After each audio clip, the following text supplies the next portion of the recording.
पण मला पाहिजे थोडंसं इंद्रयानी का सगळ्या टीम आणि सांची इंद्रयानी का लीड ऍक्टिंग खूप खूप छान है आणि खूप प्रोफेशनल है. 10 वर्ष आहे छोटी बच्ची खूप प्रोफेशनल है आणि किती करते परदेशातली सूरज वाटत नाहीये.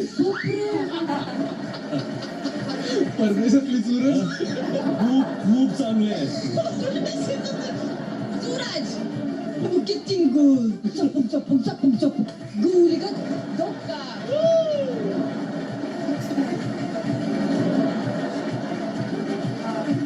हे तर झालं इरिना, पण बिग बॉसच्या मंचावर एक मराठी उखाणा झाला पाहिजे. हो तुमच्यासाठी म्हणून नाही, असंच तुमच्या अपेक्षा असतील तर बिग बॉसचं मंचच असं आहे की अपेक्षा उंचावतं ते.